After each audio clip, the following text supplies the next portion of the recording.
What's up, YouTube? Shamu Aquariums here, bringing you guys another video. And today I'm going to talk about fish aggression. Now, as you can see, my largest redtail shark is in aggressive mode right now, and that is because I just fed the fish like 10 minutes ago. And when it comes to aggression, there's three different types of aggression. The first one being get off my lawn aggression, also known as territorial aggression. The second one is what you're seeing right now, and I call that food aggression. And whenever I feed the fish, that redtail shark will spend about 20 to 30 minutes chasing everybody in the tank and then go back to being chill.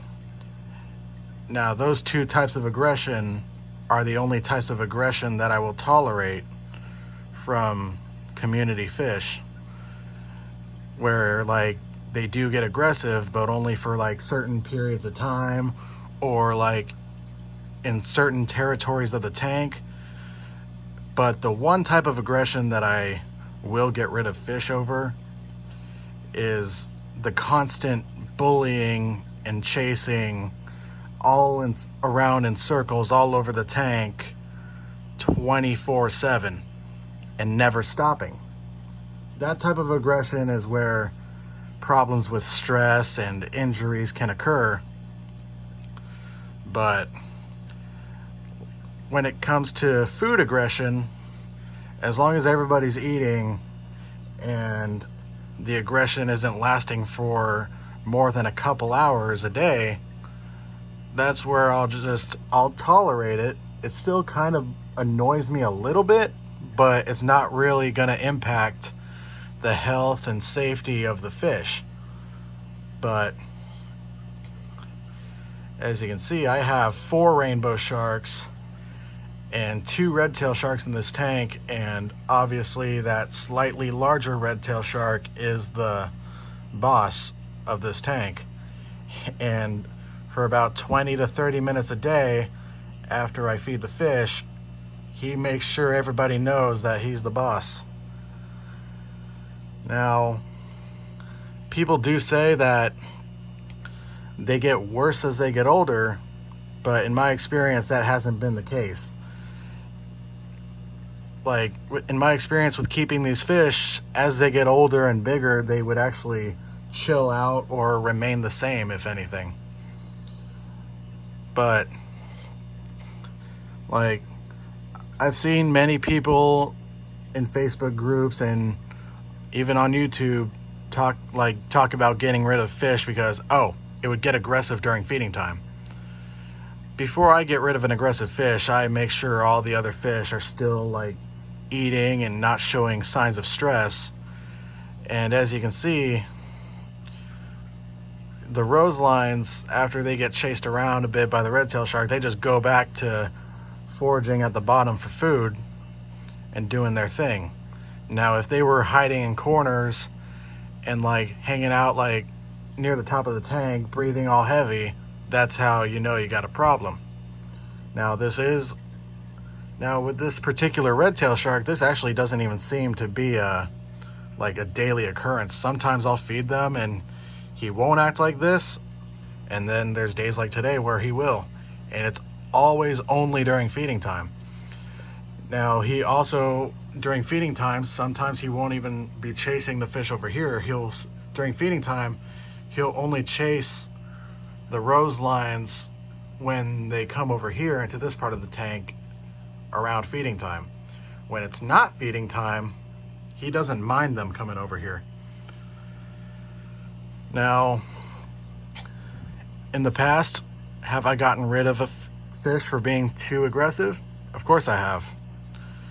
And it was always those fish that were just assholes 24/7, no matter what time of the day it was, even if it wasn't just feeding time. It was just 24/7 chasing other fish around in circles all the time. And when it comes to keeping multiple rainbow sharks and red-tailed sharks in the same tank, one, you want to have a group of 5 or more to disperse the aggression. 2, have a 100-gallon tank or bigger. This is a 135-gallon. 3, have lots of decor, tall plants, and hiding places. And then, boom, you have the correct setup to keep multiple rainbow sharks and red-tailed sharks in a tank. And the last group of rainbow sharks and red-tailed sharks that I had, they all lived into full adulthood and old age. And actually, as they got older, they actually got more chill with each other. Like, when it's not feeding time, they're all living peacefully together. Now, I still don't recommend keeping multiple rainbow sharks and red-tailed sharks to anyone, just simply because you need to follow those 3 key points to have multiple rainbow sharks and red-tailed sharks together in a tank successfully long term. And the reason why I just simply tell people only 1 per tank, even though I keep multiple myself, is because people will often ignore 1 or 2 of those 3 main key points. And also, when it comes to keeping a group of 5 or more, that only includes the rainbow sharks, albino rainbow sharks, and the red-tailed sharks. Other types of freshwater sharks, such as Bala sharks and roseline sharks, don't count. So like, I have 12 roseline sharks, 4 rainbow sharks, and 2 red-tailed sharks. Is that a group of 18? No, that is not a group of 18. The 4 rainbow sharks and the 2 red-tailed sharks are the group of 6, plus the 12 roselines. The roselines are not part of the rainbow shark, red-tailed shark group. Then you got one of these rainbow sharks that also gets aggressive during feeding time as well. They all only really get aggressive during feeding. And also, when it comes to food aggression, yeah, I do overfeed the tank a little bit just to make sure everybody eats. The only fish in this tank that the sharks will not mess with is that big pleco, but that pleco is a slow eater. So I do put a lot of food in there because that pleco alone will eat, like, clean up like half the food that ends up on the bottom. Now, about 15-20 minutes from now, that red-tailed shark will calm down quite a bit and go back to being peaceful. It's the same old routine since the day I got him. And I've noticed that with other red-tailed sharks that I've kept in the past as well. So yeah, food aggression and territorial aggression isn't that big of a deal. The type of aggression you need to worry about is just when they're just chasing all the other fish all around in circles all over the tank 24/7. So yeah, nowadays I try not to post too many videos of when the shark is in aggressive mode, because I know a lot of people just don't want to watch a red-tailed shark just chasing all the other fish around in circles all over the place. But yeah, that is a daily occurrence. It only lasts for like 20-30 minutes a day. And yes, when you keep multiple rainbow sharks and red-tailed sharks together, even though keeping a group of them helps disperse the aggression, you're still going to see fights, you're still going to see some chasing. But let's say you have like 2 or 3 rainbow sharks or red-tailed sharks in like a 30 or 40-gallon tank. They're just going to chase each other in circles 24/7 all around the tank without giving each other a rest. Now, with these guys, you see it's just a quick little dart, and then it stops. And then it happens again, but with a different shark, dart, and then it stops. And then also, they also have plenty of space to get away from each other, plenty of places to hide, so there's no real signs of stress or anything. But like I said, don't try to copy my setup.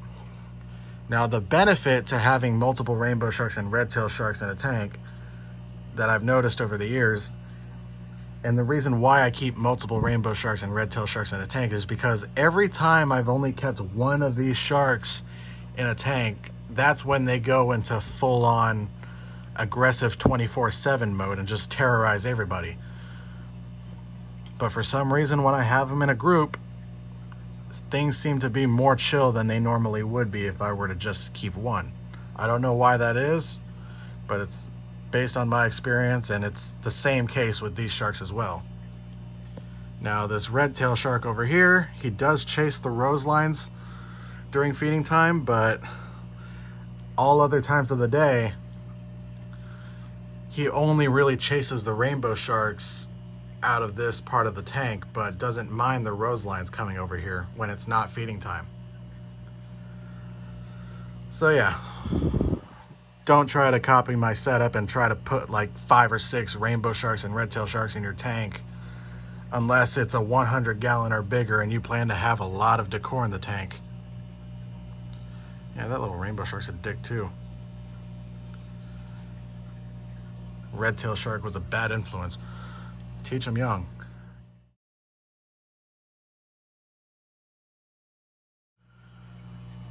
All right, now it has been 15-20 minutes since I recorded that last video. And as you can see, that red-tailed shark is no longer chasing everybody all over the place. He is finally chilled out, as usual. So like I said before, with that red-tailed shark, it is only during feeding time, and it lasts for about 20 to 30 minutes, and then back to being chill. And he is no longer chasing all the rainbow sharks and red-tailed sharks all over the place. Now, he will still chase the rainbow sharks and the rose lines if they come over into this part of the tank, because this rock formation right here is his. But in another like 30 minutes or so, he'll be completely 100% back to normal, and he will not really mind if the rose lines come over here as long as they don't go like actually inside the caves.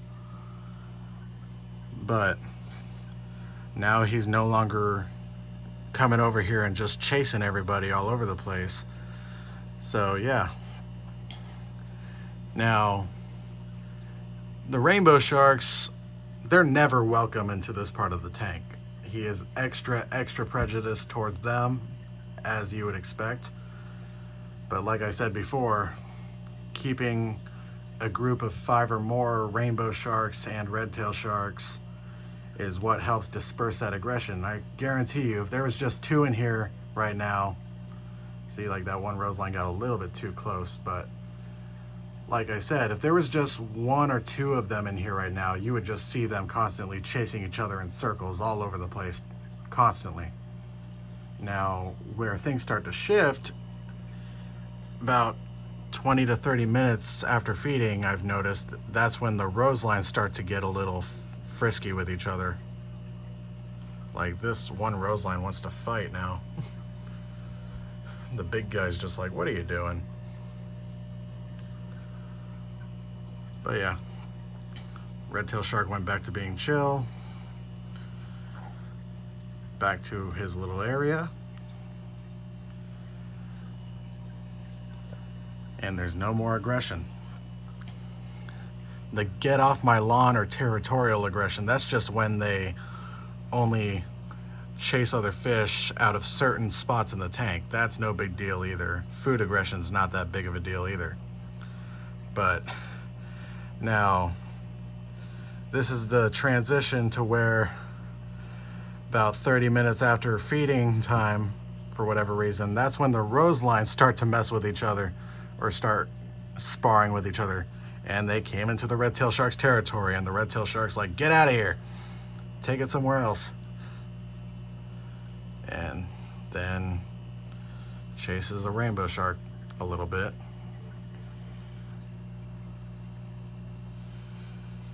But yeah, when you have multiple rainbow sharks and red tail sharks, you're still gonna see them like pushing each other around a little bit, and that's about it.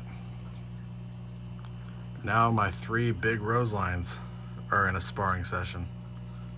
The biggest one doesn't seem all that interested in the fight. It's those 2, my 2nd and 3rd largest rose line, that are getting into it. Oh, provoking the big guy, I see. But yeah, that does it for today's video. So like, comment, subscribe, and I will see you guys in the next video.